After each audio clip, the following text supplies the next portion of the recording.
Bienvenue, vous écoutez le 9e épisode du podcast Le rhumatisme et moi, une série proposée par la Ligue suisse contre le rhumatisme. La tendresse, la sexualité et les relations amoureuses sont des besoins humains pour beaucoup de personnes. Cependant, les douleurs chroniques et autres restrictions que peuvent impliquer les rhumatismes sont parfois un frein pour mener une vie intime épanouissante. Dans ce podcast, Amandine Friedman, sexologue clinicienne et psychothérapeute, nous invite à élargir notre vision de la sexualité et donne des conseils pour que la douleur n'empêche ni la tendresse ni l'intimité. Bonne écoute. Bonjour Amandine, merci beaucoup d'être avec nous aujourd'hui pour cette discussion. Comment allez-vous ? Bonjour, ça va bien, merci de l'invitation. Vous êtes psychothérapeute, sexologue clinicienne. Quelles sont vos différentes casquettes professionnelles et qu'est-ce que vous faites au quotidien dans votre travail ? Alors, je travaille au Centre neuchâtelois de psychiatrie où je m'occupe de leur consultation spécialisée de sexologie à Neuchâtel. Et je travaille en tant qu'indépendante au Centre de sexologie et couple de la Côte à Morges, qui est un cabinet de groupe où on est plusieurs sexologues et thérapeutes. Dans le titre de ce podcast, il y a sexualité. Qu'est-ce que c'est en fait la sexualité ? Comment vous la définissez ? Alors moi, je la définirais selon en fait, la définition que chacun ou chacune y donne.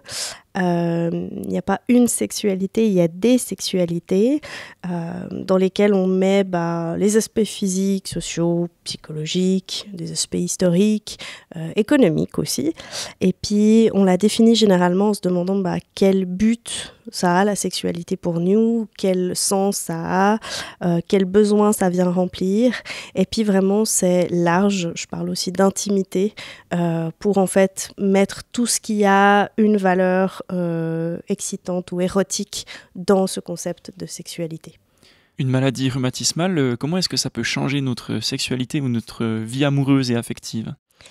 Alors ça peut changer sur différents aspects. Il y a des aspects physiques, il y a des douleurs, il peut y avoir des changements corporels, des changements d'image de soi aussi, et puis des sensations qui vont changer au niveau notamment de l'intimité. Le corps répond des fois différemment aux stimulations, aux mêmes stimulations. Le désir peut être impacté, les mouvements, la motricité, et puis il y a aussi tous les aspects psychologiques et émotionnels où, comme je disais, l'image de soi peut être impactée, le désir, l'estime de soi, l'humeur aussi.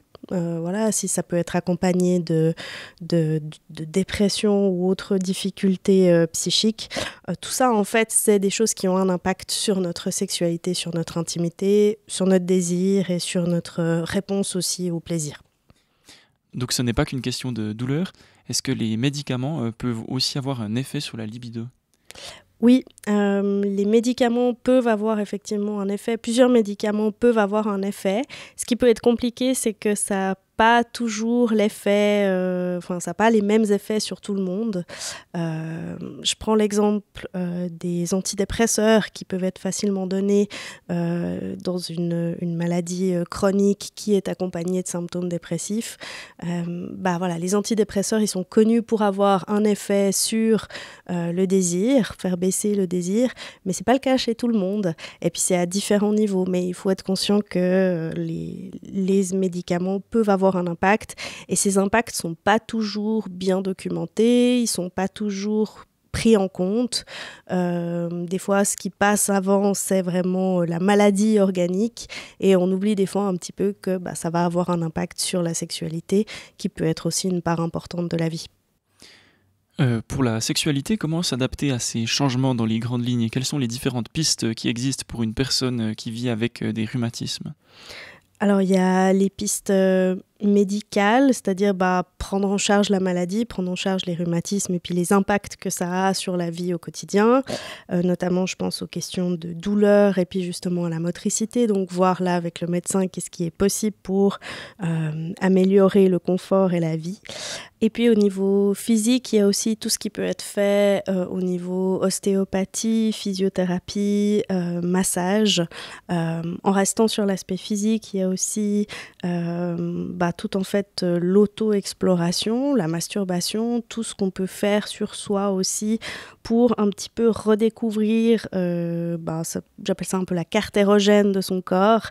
Quand en fait on reconnaît plus ses sensations, quand elles ont changé, quand on a l'impression d'y avoir accès moins facilement, ça demande de s'explorer, de s'auto-explorer pour retrouver, se reconnecter à des sensations, des fois des nouvelles sensations aussi.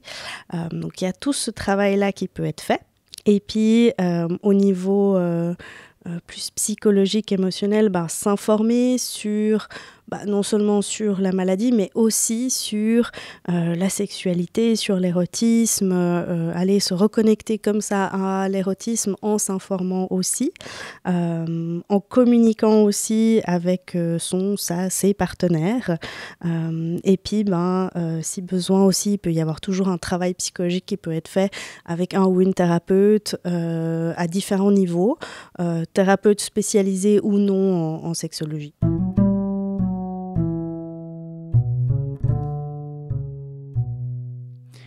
Quand les rhumatismes arrivent, que le diagnostic tombe, qu'on vit ses premiers changements, comment en parler avec son ou sa partenaire ? Alors vraiment, il y a différents moments où on peut en parler. Il y a pendant les rapports intimes, si on se sent à l'aise avec ça, vraiment d'exprimer ce qui se passe en nous, ce qu'on est en train de vivre. Et puis il y a aussi, si on est moins à l'aise avant ou après, où on peut en discuter, faire un petit peu un retour sur ce qu'on a senti, peut-être si on informe que pendant un moment intime, si on bouge de telle manière ou si on émet tel bruit ou dit telle chose, c'est signe que peut-être on a mal ou peut-être qu'au contraire on se sent bien. Et puis vraiment autour de tout ça, pouvoir vraiment exprimer en fait ses besoins, ses souhaits, bien faire la différence entre les deux. Les besoins, c'est ceux sans lesquels on peut vivre, et puis les souhaits, c'est ce qui est préférable. Et puis aussi ses limites en fait, ce qu'on se sent ou pas d'aller, où on se sent ou pas d'aller. Tout ça, c'est des choses dont il faut... qui sont importantes à mentionner, dont il est important de parler avec son ou ses partenaires, mais autant même dans le cadre où il n'y a pas de maladie, c'est aussi des choses dont il faut parler, qui vont permettre aussi que on ait une expérience où on sait que le consentement de tous est respecté. Donc la communication dans tout ça, c'est un aspect absolument essentiel. Oui, absolument. De manière générale, en fait, dans la sexualité, la communication est un aspect essentiel. Et il n'y a pas une seule manière de communiquer, il y a plusieurs manières de communiquer, mais d'être à l'écoute de l'autre et de communiquer aussi sur soi, c'est vraiment un des aspects essentiels de la sexualité. Pour les personnes célibataires, il y a aussi la peur d'être stigmatisée qui s'ajoute au problème. Oui, on se demande aussi des fois qu'est-ce qu'il faut dire ou pas, qu'est-ce qu'on doit dire ou pas. Il n'y a pas d'obligation de partage, vraiment c'est chacun et chacune sentent qu'est-ce qu'ils se sentent de dire, qu'est-ce qu'ils ont besoin de dire, qu'est-ce qui fait partie de soi, du jardin secret qu'on n'a pas besoin de partager. Tout ça un petit peu, c'est comme comme dans toute relation en fait, il y a des choses qu'on partage et des choses qu'on ne partage pas. Est-ce que dans le cadre d'un couple, est-ce que c'est intéressant d'emmener son ou sa partenaire en consultation chez le ou la spécialiste ? Oui, alors ça peut être intéressant s'il y a des questions, si des fois c'est compliqué d'expliquer ce qu'un ou une médecin nous a expliqué. Ça donne aussi des informations, un peu plus d'informations sur ce qu'on vit. Et puis c'est aussi, des fois le ou la partenaire a aussi des questions à poser, puis ou des inquiétudes aussi. Donc ça peut être un espace où ça peut être dit. Je pense que ça peut être tout à fait intéressant. Quand les douleurs limitent un des partenaires dans sa vie sexuelle, comment peut-on faire face aux éventuelles incompréhensions ? Alors c'est là que justement la communication devient extrêmement importante, de pouvoir poser un peu les choses à plat, pouvoir exprimer ce qu'on vit, y compris quand on vit des frustrations ou des incompréhensions ou des conflits. Tout ça, c'est des choses dont il est important de pouvoir parler aussi pour que ça ne vienne pas un peu plomber en fait l'intimité qui, si on peut, on aimerait garder ça plutôt comme quelque chose de léger, ludique, un espace où on se fait du bien. Donc de pouvoir vraiment exprimer tout ça, ça permet un peu d'alléger tout ça. La sexualité, c'est d'abord bien se connaître soi avant tout. Oui, tout à fait. Se connaître soi, à savoir aussi que de toute façon, la sexualité, même hors maladie, ça évolue tout au long de la vie. C'est pas quelque chose qui est, comment dire, comme une courbe qui irait que dans une direction. C'est vraiment, il y a des hauts, des bas, il y a des choses qui peuvent changer un peu dans notre sexualité et changer un peu notre sexualité. Donc vraiment, c'est quelque chose qui évolue et pour ça, de prendre le temps de s'explorer, de se connaître, de se réapprendre, de se redécouvrir, c'est quelque chose qui permet aussi de se sentir plus en lien avec sa sexualité, avec son érotisme. Et quand je parle d'érotisme, c'est vraiment au sens large, c'est tout ce qui est excitant pour nous. Et puis vraiment de connaître un petit peu tout ça, de s'explorer, c'est généralement un facteur plutôt positif pour la sexualité. Dans la pratique, est-ce qu'il existe des stratégies pour trouver son plaisir malgré la présence de la douleur avant un moment intime, par exemple ? Alors déjà d'avoir identifié qu'est-ce qui va être des facteurs qui vont aider ou pas à ce qu'on se sente bien, à ce qu'on se sente détendu, à ce qu'on se sente excité aussi, c'est quelque chose qui va aider. Ça peut être autant des facteurs pratiques, des moments précis, aussi des facteurs psychologiques quand on se dit quand je me sens plutôt de telle manière, plutôt détendu, plutôt stressé, qu'est-ce que ça a comme impact. Et puis, il peut y avoir aussi tout ce qui est de l'ordre de quelle manière on est touché, quelle manière on caresse, quelle manière on est avec l'autre. Et puis, il y a toujours, bien entendu, les sextoys qui peuvent venir donner une aide pour accéder à certaines sensations, pour réveiller certaines sensations, selon comment on se sent plus ou moins à l'aise avec. Et puis pour les médicaments, souvent on pose la question, est-ce qu'il y a un médicament qui va agir sur le désir? Est-ce qu'il y a un médicament qui va soigner la sexualité difficile?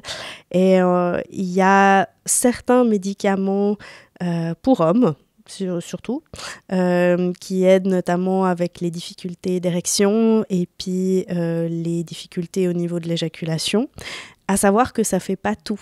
L'aspect psychologique est très important parce qu'on peut voir des fois où le médicament pour un trouble érectile ne fonctionne pas du tout, alors qu'il n'y a pas non plus de gros problèmes organiques et que c'est vraiment un aspect en fait psychologique qui vient jouer là-dedans. Donc les médicaments, ça peut aider quand il y a vraiment un trouble organique à l'origine ou quand il y a une difficulté à tester médicalement, chimique en fait, une réaction chimique. Ça peut donner aussi une petite béquille, des fois ça peut rassurer de se dire que il y a la petite pilule qui a un coup de main, même si là dans ce cas-là on part dans quelque chose de psychologique et émotionnel surtout. Et par contre, pour les femmes, au niveau des médicaments dans la sexualité, il n'y a pas vraiment. On pense beaucoup, plutôt quand il y a des difficultés de lubrification, on va penser aux lubrifiants, aux hormones, aux ovules qui peuvent être prescrits, qui peuvent aider à la lubrification, effectivement, quand il y a aussi un déficit organique à ce niveau-là. Mais tout ce qui est du désir, il n'y a pas de médicament magique pour le désir et pour le plaisir. Et quand le corps a mal, que ni les médicaments, ni les thérapies, ni les astuces habituelles ne fonctionnent, faut-il mettre de côté la sexualité ou est-ce qu'elle peut être un allié ? Alors, elle peut être un allié et pas forcément d'obligation de mettre de côté la sexualité. On a tendance à dire la sexualité en ayant une vision assez stéréotypique de la sexualité comme le rapport sexuel avec pénétration. Mais en fait, la sexualité, c'est extrêmement large. Le rapport sexuel avec pénétration, c'est une pratique dans la sexualité parmi des tonnes d'autres pratiques. Et quand on sent qu'il y a des limitations qui viennent suite à des changements, ça donne aussi l'occasion en fait de se remontrer créatif, de se remontrer ouvert et de pouvoir peut-être aller à l'exploration d'autres choses qu'on qu'on n'avait pas forcément associées comme sexualité avant, ou qu'on n'avait pas forcément associées à ça, mais qui peuvent être justement des pratiques plaisantes, des pratiques érotiques, et dans lesquelles on peut s'en sentir bien, dans lesquelles on peut trouver du plaisir, et vraiment de pouvoir un peu se rouvrir à peut-être d'autres formes de sexualité. C'est une des meilleures manières de pouvoir justement contourner l'obstacle de une sexualité qui peut être bloquée par certaines limitations physiques. Alors y a-t-il des pratiques à éviter quand on vit avec des rhumatismes ? Non, alors absolument pas. Il n'y a aucune pratique à éviter du moment que les personnes sont consentantes, en ont envie, que ça les tente, que ça leur plaît. Alors je vois vraiment aucune pratique à éviter, quelle qu'elle soit. Est-ce que c'est possible d'avoir des moments intimes de manière spontanée ou est-ce qu'il faut tout planifier selon notre état de santé ? Alors ça va dépendre un petit peu de l'état de santé justement des partenaires, de s'il y a besoin ou pas de cette planification. Des fois avec la vie qui avance, la spontanéité est parfois un peu moins accessible, mais elle peut toujours avoir sa place si on se sent libre. Et puis si on peut aussi justement, dans un moment spontané, si on réalise que ça n'est plus le moment ou que finalement ça n'est pas un bon moment, de pouvoir dire stop, de pouvoir dire que ça s'arrête et puis de pouvoir un petit peu arrêter là en fait quand on a envie d'arrêter. Donc vraiment les deux ont la place. Après si on voit que organiser ces moments va aider à ce qu'il se passe mieux, alors effectivement il ne faut pas hésiter à organiser un petit peu ça et même cette organisation, cette planification peut avoir aussi une valeur érotique si on joue avec en fait. Il y a beaucoup de normes et d'attentes sur la sexualité qui sont entretenues par le cinéma, par la pornographie mainstream, la société ou encore les médias.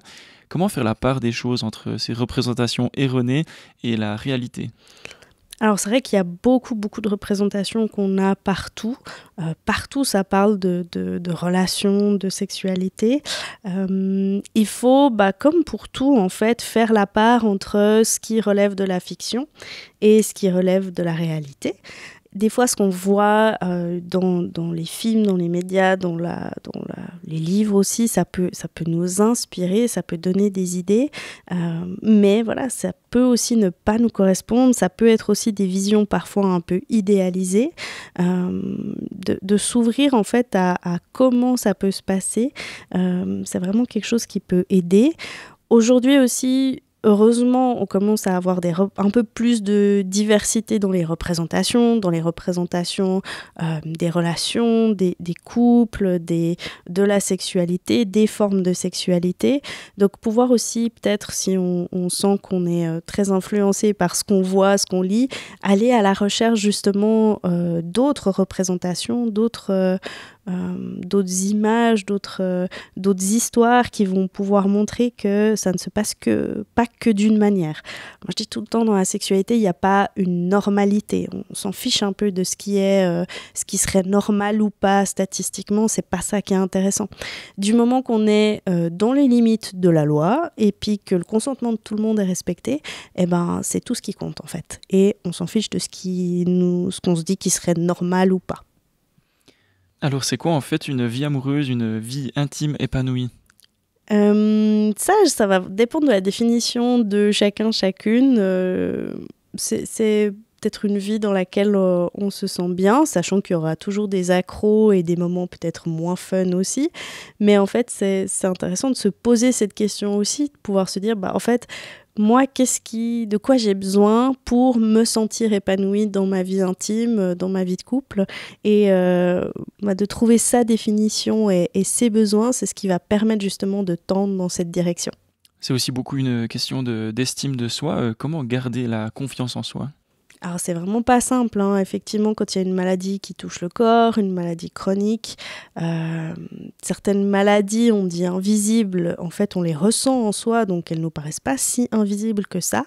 Et puis aussi, elles peuvent avoir justement un impact sur l'image de soi, sur comment on se sent soi dans notre corps. Donc c'est prendre le temps de pouvoir réinvestir un petit peu le corps, Vraiment, c'est réincarner un peu le corps, retrouver un petit peu dans quel moment je me plais à moi, dans quel moment je me sens attirant, attirante, dans quoi est-ce que je me sens bien, et puis pouvoir valoriser ça. Peut-être des fois, ça va évoluer aussi. C'est pas des fois, ça va évoluer quoi qu'il arrive en fait avec la vie, maladie ou pas, mais de pouvoir justement retrouver peut-être, se retrouver soi, pouvoir trouver des nouvelles manières de se plaire aussi, ça peut aider à la confiance en soi et puis ça peut aider à ce que soi-même aussi on puisse valoriser ça.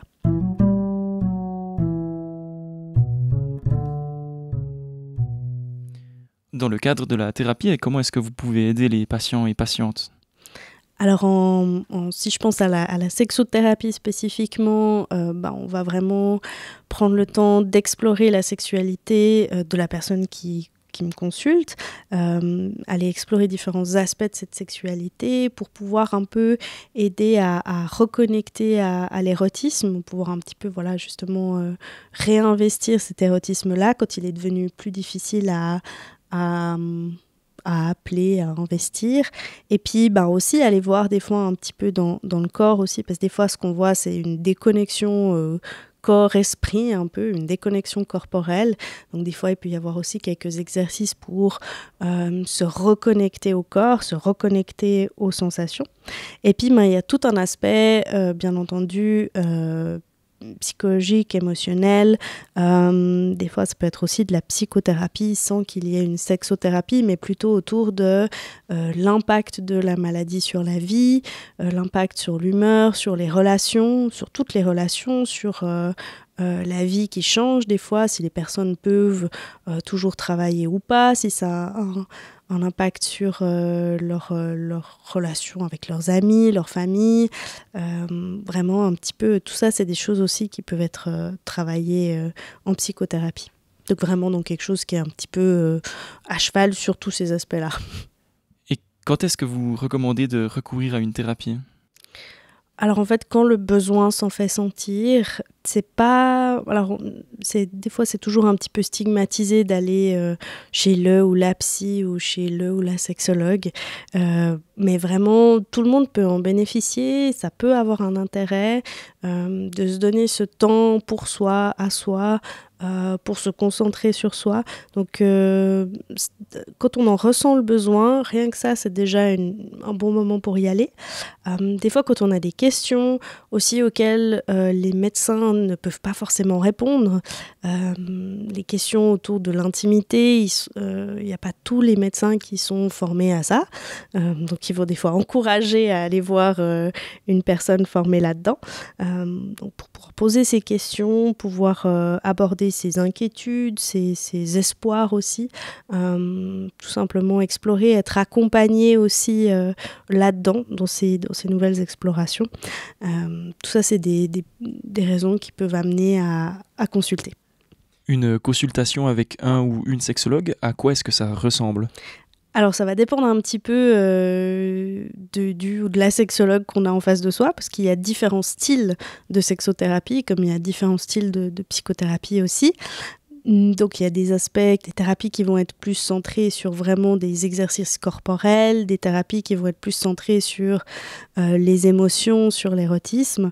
Mais généralement, on prend avant tout le temps vraiment d'explorer un petit peu quels sont les objectifs, quelles sont les attentes, quels sont les besoins. Et puis ensuite, ça va dépendre un petit peu du style. Mais généralement, c'est un espace en tout cas qu'on essaye de rendre sécuritaire pour que la personne puisse aborder ce qu'elle a besoin d'aborder face à ce sujet. Puis un espace où on peut parler, il y a des fois on peut avoir des outils un peu créatifs, on peut avoir des conseils, des lectures à recommander aussi des fois. Tout ça, c'est un petit peu des choses qui peuvent exister en thérapie, puis qui vont dépendre un petit peu du ou de la thérapeute qu'on a. Sachant que si ça ne va pas avec un ou une thérapeute, il y en a d'autres, donc on peut toujours trouver une autre personne qui nous conviendra mieux. Dans les auditeurs et auditrices de ce podcast, il y a peut-être des gens qui se sont dit mais moi c'est trop tard en fait pour commencer ce travail-là, commencer à me renseigner, commencer à changer mes pratiques. Vous leur dites quoi ? Alors, je leur dis que c'est jamais trop tard. Il n'y a vraiment pas d'âge pour se découvrir, des fois, pour se redécouvrir si on en a besoin. En fait, il n'y a pas d'âge limite, quel que soit le moment de la vie. Ça peut être un bon moment. Peut-être qu'avant, on ne se sentait pas de le faire. Peut-être qu'avant, on en ressentait moins le besoin. Mais vraiment, jusqu'à notre mort, il n'y a pas d'âge, en fait. Ça peut toujours être un bon moment. Bien sûr qu'on va tenir compte de certaines limites qui peuvent exister à différents âges de la vie, mais il y a toujours une porte qui peut s'ouvrir. Et puis, vraiment, la sexualité, c'est quelque chose qui peut s'adapter. Comme je dis, si on garde un esprit ouvert et que on peut aussi redéfinir qu'est-ce que c'est la sexualité pour nous, c'est vraiment, ça laisse vraiment un champ à pouvoir s'adapter à tout ce qui peut nous arriver. Merci beaucoup pour ce dernier message encourageant. Nous sommes arrivés au terme de cette discussion. Amandine, merci beaucoup pour votre témoignage aujourd'hui. Je vous souhaite un bon retour chez vous. Merci beaucoup. C'était le dernier épisode du podcast pour 2023. Merci à vous, auditeurs et auditrices, de nous avoir écoutés tout au long de l'année. La série continue en 2024 avec de nouveaux thèmes. D'ici là, vous pouvez également visionner le webinaire sur la sexualité avec Amandine Friedman. Le lien est dans la description de l'épisode. Merci et au revoir.